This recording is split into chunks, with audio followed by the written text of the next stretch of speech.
morning, class. Today we are continuing with our social studies, chapter 13. Let's start off with our key terms that we're learning about this chapter. Our first one is the common good. What is the common good, Ryan? The belief that people should work for social and political changes that benefit everyone. Yeah, we need to work for social and political changes that help everyone. The common good. So helping all people. What is the progressive movement? Amelia. A movement to solve various social, economic, and political problems through government action. Yeah, it's that movement that works for the common good, wanting to solve the problems politically, social, in society, in politics, and what was the last one? In economics. So wanting to help through the government, through making laws, through passing acts to make sure that that common good is being looked after. Who is the reformer? Paul?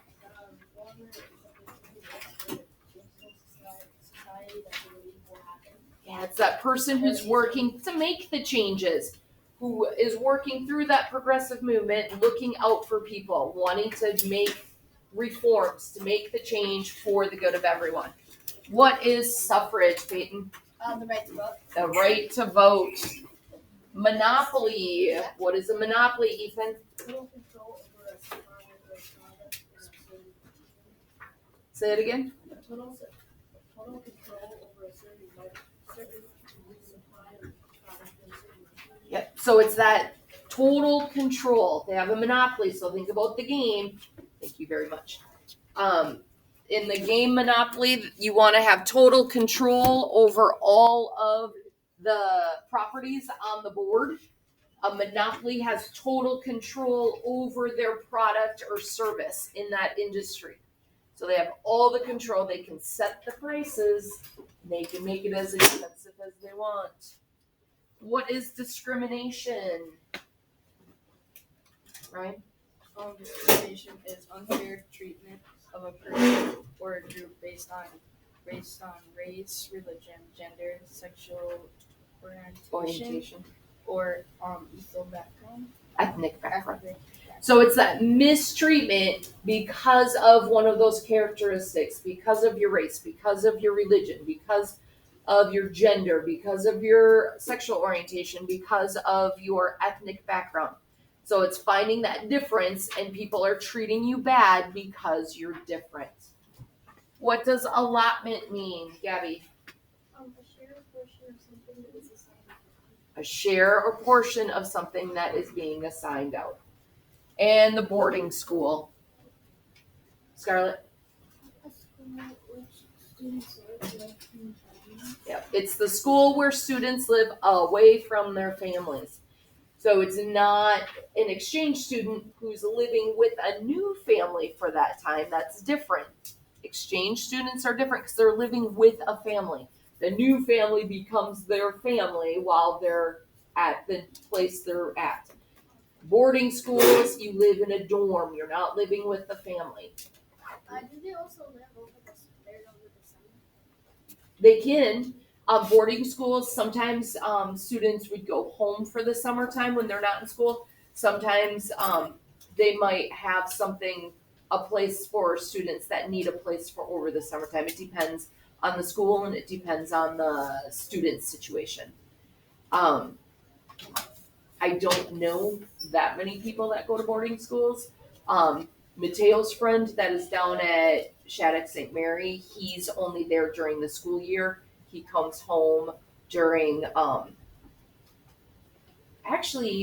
think he might be there during the summer because they do soccer tournaments and stuff. So it really depends on the school and the situation. So sometimes they could come home for breaks and for summer, sometimes they stay at the school. All depending. All right, we last read through page 269, I believe. So page 270 has pictures on it with Minnesota's first national forest. We talked about wanting that lumber industry, wanting to protect our forests, wanting to make sure that they don't cut down all of the trees. And we talked about how now there are different forests that are set aside that are protected. So today, let's talk about page 271, progressive goal, fixing social problems. So Minnesotans of the late 1800s faced a wide variety of social problems that often seemed beyond their control. Progressive reformers attacked these problems by demanding government action. To increase their social and political power, reformers banded together. So instead of just one person saying, hey, we need to make a change, they all got together and said, ooh, you want to make a change here, you want to make a change here, you want to make a change here. Let's work together to get all the changes to happen. So they got together. Health dangers. Minnesota was a national leader when it created the Minnesota State Board of Health in 1872. It was the third U.S. state to create a board to oversee public health services statewide. Despite this fact, Minnesota reformers in the late 1800s and early 1900s saw threats to public health nearly everywhere they looked.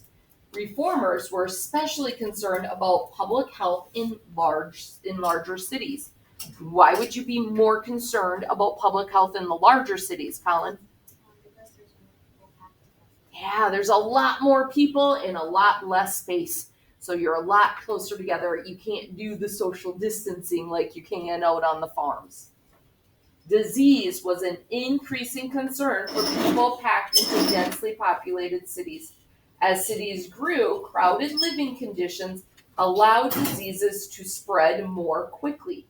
Like I just said, you couldn't social distance the same way.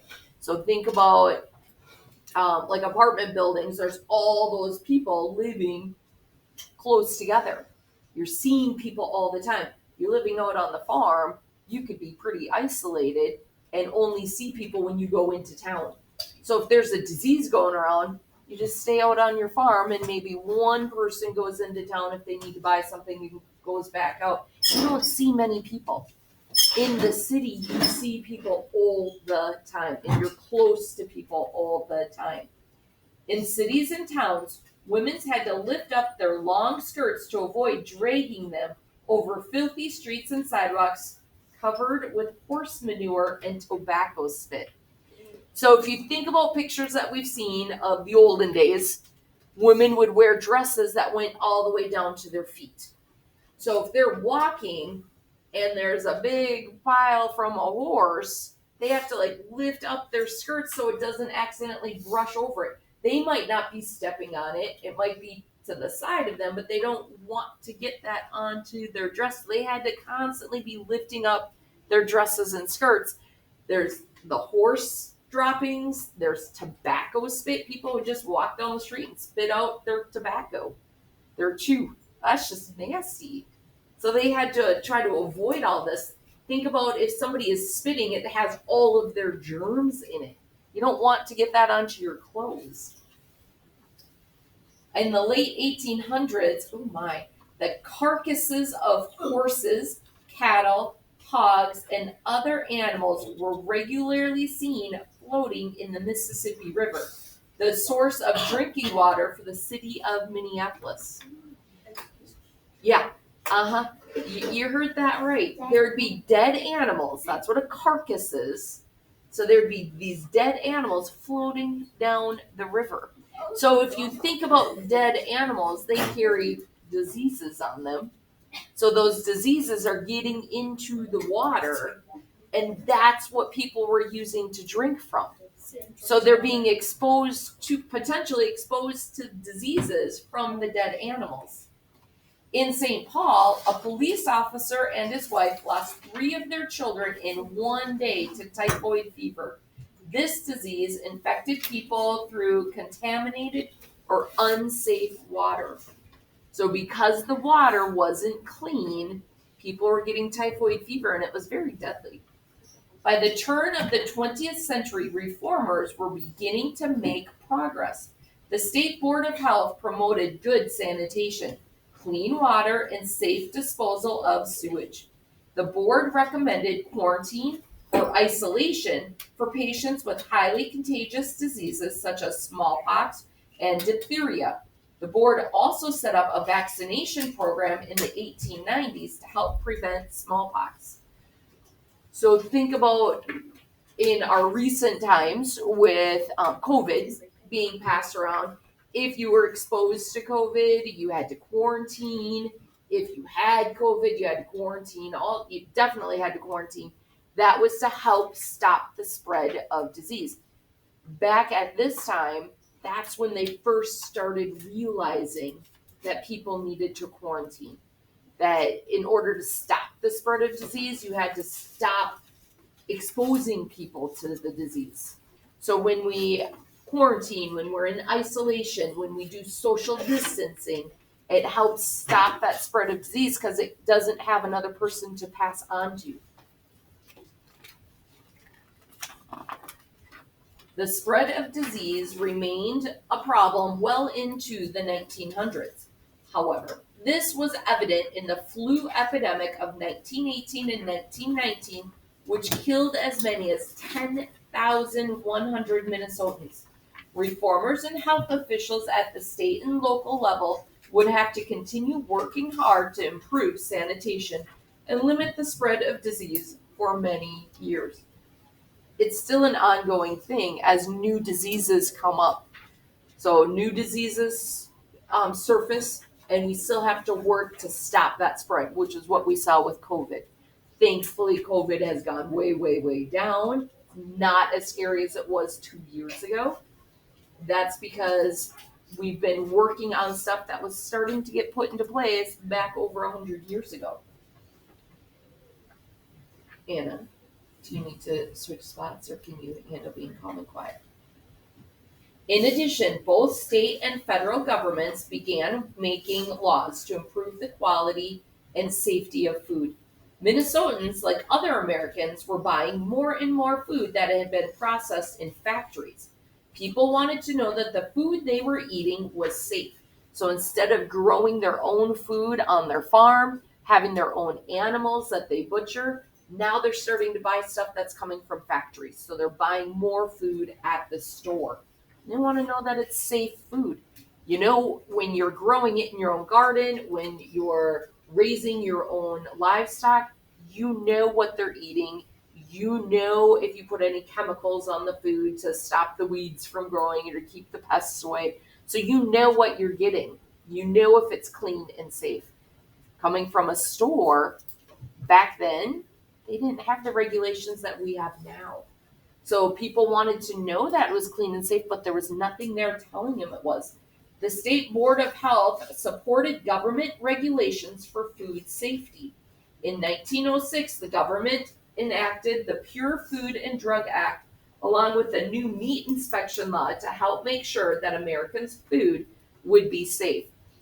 So it wasn't until the 1900s that people started having those regulations so you could safely go to the market and buy food and know that it was clean, know that it was processed well, that there's no diseases in it. And in today's world, if there is a disease that turns up, if there's trying to think of salmonella, sometimes you'll hear they recall like some vegetables like spinach, all the spinach gets recalled because there was salmonella or E. coli discovered in some of the batches. Then they'll recall it all and people will know, ooh, I just picked up a bag of spinach at the grocery store. I need to go return it because it could be contaminated. So we have all of these regulations and these watches in place to make sure we can stop that spread of disease. Back then, they didn't have the same systems that we have in place now. So if there was a contamination, it might continue to spread because they don't have a way to stop it. Amanda and Thomas Lyles, community activists. Very few African Americans lived in Minnesota when Amanda and Thomas Lyles arrived in St. Paul in 1874.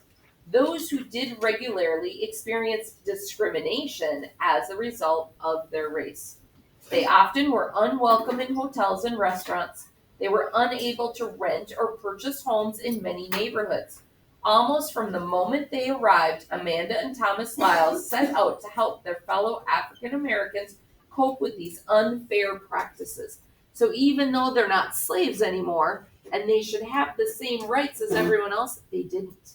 People still treated them badly and said, "Oh, I don't want you living in my neighborhood. I don't want you going to school with my kids. You need to be separated from us." And that's not right. We know now, thank goodness, we've learned and we've changed and we've grown. We know better now. Back then, they needed these reformers to help teach people. They were like the prophets that we were talking about in religion class. They were telling people, what you're doing is wrong. You need to change your ways.